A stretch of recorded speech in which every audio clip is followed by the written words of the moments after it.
Bismillahirrahmanirrahim. Assalamualaikum warahmatullahi wabarakatuh. Alhamdulillahirabbil alamin, wassalatu wassalamu ala asrofil anbiya'i wal mursalin wa ala alihi wa sahbihi ajmain. Amma ba'du. Yang terhormat Ibu Pratiwi Rahma Hakim, Magister Pendidikan selaku dosen pengampu mata kuliah pembelajaran tematik integratif, dan teman-teman semua yang kami banggakan. Di sini kami dari kelompok 1 akan menyampaikan hasil dari diskusi kami tentang konsep dasar pembelajaran dan pembelajaran tematik.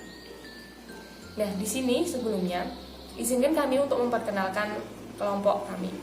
Yang pertama yaitu Nur Faitah dengan NIM 193141049. Yang kedua, Izatul Laili dengan NIM 193141052. Dan yang terakhir yaitu Siti Aisyah Puji Astuti dengan NIM 193141056. Tujuan pembelajaran pada materi kali ini yaitu yang pertama, untuk mengetahui konsep dasar pembelajaran. Yang kedua, untuk mengetahui konsep dasar pembelajaran tematik. Nah, baik, langsung saja untuk materi yang pertama akan disampaikan oleh Saudari Nur Faitah. Kepadanya dipersilahkan. Baik, terima kasih Mbak. Di sini saya akan menyampaikan materi mengenai konsep dasar dalam pembelajaran. Yang pertama yaitu pengertian belajar dan pembelajaran. Apa itu belajar? Belajar adalah sebuah proses perubahan dalam setiap individu yang menuju ke arah yang baik, agar dapat peserta didik melakukan pertumbuhan dan perkembangan dalam setiap individunya. Dalam proses belajar, setiap individu memiliki cara yang berbeda-beda. Ada yang belajar dengan cara melihat, menemukan, dan meniru. Karena melalui belajar, seseorang akan mengalami sebuah pertumbuhan dan perubahan dalam setiap dirinya, baik secara fisik maupun psikis.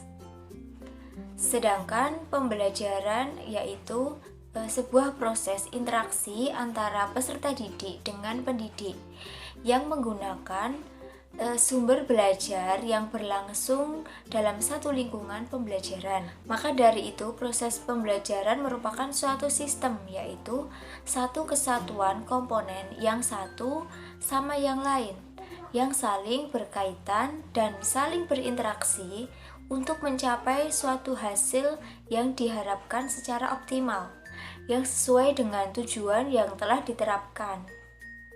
Yang kedua yaitu prinsip-prinsip dalam pembelajaran. Ada beberapa prinsip yang perlu diperhatikan dalam pelaksanaan pembelajaran di sekolah dasar. Yang utama pada saat pelaksanaan pembelajaran. Prinsip-prinsip yang dimaksud yaitu yang pertama, perhatian dan motivasi. Perhatian dan motivasi mempunyai peran penting dalam sebuah proses pembelajaran, karena tanpa adanya perhatian dan motivasi, maka pelajaran yang diterima pendidik akan terasa sia-sia. Perhatian dan motivasi terhadap pembelajaran akan timbul pada peserta didik apabila bahan pelajaran itu sesuai dengan kebutuhannya, sehingga peserta didik dapat termotivasi untuk mempelajari secara serius. Yang kedua yaitu keaktifan. Keaktifan belajar siswa merupakan unsur dasar yang penting bagi proses pembelajaran, karena hal ini menunjukkan bahwa keaktifan tidak bisa dipaksakan oleh orang lain dan juga tidak bisa dilimpahkan kepada orang lain. Yang ketiga yaitu keterlibatan langsung atau berpengalaman. Dalam proses pembelajaran membutuhkan keterlibatan langsung pada peserta didik. Untuk dapat melibatkan peserta didik secara fisik, mental, emosional, dan intelektual, maka seorang pendidik hendaknya merancang sebuah pembelajaran secara sistematis. Yang keempat yaitu pengulangan. Pengulangan dalam kegiatan pembelajaran adalah suatu tindakan atau perubahan berupa latihan berulang kali yang dilakukan peserta didik yang bertujuan untuk memantapkan hasil pembelajaran yang telah dicapainya. Yang kelima yaitu tantangan. Apabila seorang pendidik menginginkan peserta didiknya berkembang dan memunculkan motif yang kuat untuk mengatasi hambatan dengan baik, maka bahan pembelajaran haruslah menantang. Yang keenam yaitu perbedaan individu. Perbedaan individu ini berpengaruh pada cara dan hasil belajar yang didapat oleh peserta didik. Oleh karena itu, perbedaan individu ini diperlukan menjadi perhatian pendidik dalam melakukan aktivitas pembelajaran. Yang ketiga yaitu landasan-landasan pembelajaran. Ada 4 landasan, 4 pembelajaran. Yang pertama, filsafat. Seorang filosofi belajar berarti mengingatkan kembali kepada manusia mengenai makna hidup, sehingga semua memberikan kemudahan dalam mencapai segala yang dicita-citakan manusia. Yang kedua yaitu psikologis. Psikologis belajar memberikan kontribusi dalam hal bagaimana isi atau materi pembelajaran tersebut dapat disampaikan kepada siswa dan bagaimana pula siswa harus mempelajarinya. Yang ketiga yaitu sosiologis. Manusia adalah makhluk individu dan makhluk sosial. Melalui belajar individu, manusia bisa mempelajari lawan bersosialisasinya. Yang keempat, komunikasi. Proses belajar atau pembelajaran akan menghasilkan suatu kondisi di mana individu dalam hal ini adalah siswa dan guru. Siswa dengan siswa atau siswa berinteraksi yang kompleks sekalipun pasti akan ditemukan suatu proses yang dimaksud dengan komunikasi. Sekian materi yang saya sampaikan. Selanjutnya materi akan disampaikan oleh Mbak Aisyah. Ya, terima kasih atas waktunya. Di sini saya akan menjelaskan mengenai perkembangan dasar dalam pembelajaran. Pembelajaran atau interaction merupakan akomodasi dari konsep mengajar dan konsep belajar. Dalam pembelajaran ini terjadi pengorganisasian, pengelolaan, dan transformasi informasi dari guru kepada peserta didik. Menurut Meyer, dalam pembelajaran manusia pada hakikatnya memiliki 4 unsur. Yang pertama yaitu persiapan, yang kedua yaitu penyampaian, yang ketiga pelatihan, dan yang keempat yaitu penyampaian hasil. Yang pertama, persiapan. Dalam persiapan ini peserta didik itu dituntut dalam mempersiapkan belajar. Bagaimana cara guru itu mempersiapkan belajar untuk peserta didiknya. Dalam persiapan ini memiliki tujuan yaitu untuk menimbulkan minat peserta didik, kemudian memberi mereka perasaan positif mengenai pengalaman belajar yang akan datang dan menempatkan dalam situasi optimal untuk belajar. Yang kedua yaitu penyampaian. Penyampaian dalam siklus pembelajaran untuk mempertemukan peserta didik dengan materi yang mengawali proses belajar secara positif. Kemudian dalam penyampaian ini memiliki tujuan yaitu membantu peserta didik menentukan materi belajar yang baru dengan cara menarik, menyenangkan, relevan, dan melibatkan panca indera yang cocok untuk semua gaya belajar. Yang ketiga yaitu pelatihan. Dalam pelatihan ini berpengaruh terhadap pengalaman belajar. Tujuan dari pelatihan ini yaitu membantu peserta didik mengintegrasikan dan menyerap pengetahuan dan keterampilan baru dengan berbagai cara. Dan yang terakhir yaitu penampilan. Penampilan ini mengubah pengalaman menjadi pengetahuan, pengetahuan menjadi pemahaman, pemahaman menjadi kearifan, dan kearifan menjadi tindakan. Dalam penampilan ini juga memiliki tujuan, yaitu memastikan bahwa pembelajaran tetap melekat dan berhasil diterapkan. Kemudian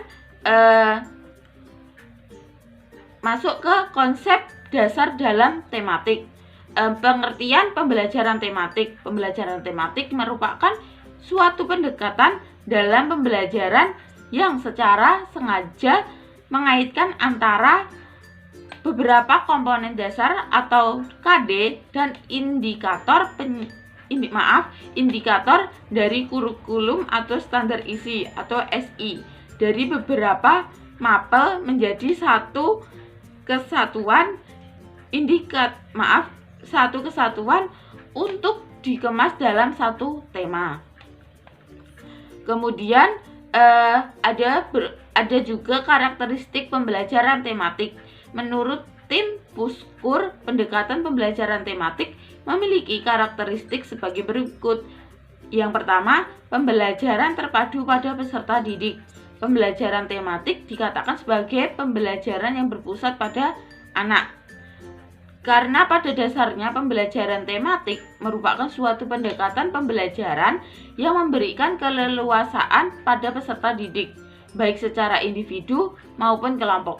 Peserta didik diharapkan dapat aktif mencari, menggali, dan menemukan konsep serta prinsip-prinsip dari suatu pengetahuan yang harus dikuasai sesuai dengan perkembangannya.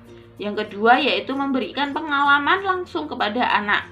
Pembelajaran tematik ini diprogram atau melibatkan peserta didik itu secara langsung. Jadi pembelajarannya ini berkaitan antar konsep dari prinsip yang dipelajari dari beberapa mapel.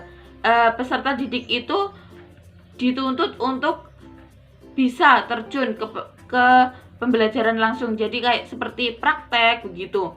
Kemudian yang ketiga, pemisahan mapel tidak kelihatan atau antar mapel menyatu. Pembelajaran tematik memusatkan perhatian pada pengamatan dan pengkajian suatu gejala atau peristiwa dari beberapa mapel sekaligus dari sudut pandang yang berkotak-kotak atau sehingga peserta didik itu memahami suatu fenomena pembelajaran dari sisi yang utuh. Peserta didik ini dituntut itu dalam pemahaman atau mengetahui fenomena apa yang disajikan secara utuh. Kemudian yang terakhir, menyajikan konsep dari berbagai mapel dalam suatu proses pembelajaran hingga bermakna. Pembelajaran tematik ini juga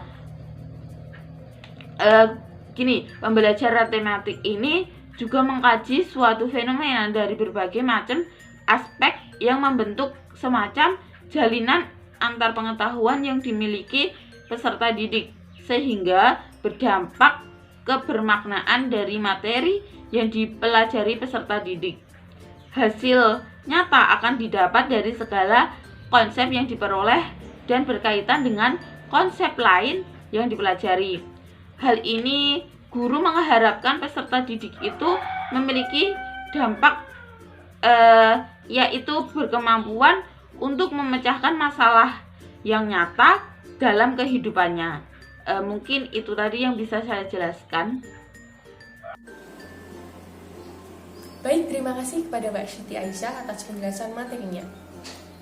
Untuk materi yang terakhir akan disampaikan oleh saya sendiri. Baik, di sini saya akan menjelaskan tentang manfaat dalam pembelajaran tematik.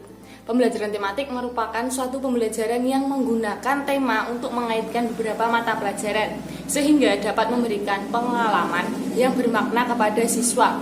Dengan menerapkan pembelajaran tematik ini, siswa dan guru banyak mendapatkan manfaat. Di antaranya, yang pertama yaitu pembelajaran mampu meningkatkan pemahaman konseptual peserta didik terhadap realitas sesuai dengan tingkat perkembangan intelektualnya. Nah, dari proses pembelajaran yang dilalui, peserta didik mengembangkan sejumlah pengalaman, membangun pengetahuan, dan pada akhirnya mengembangkan konsep baru tentang suatu realitas.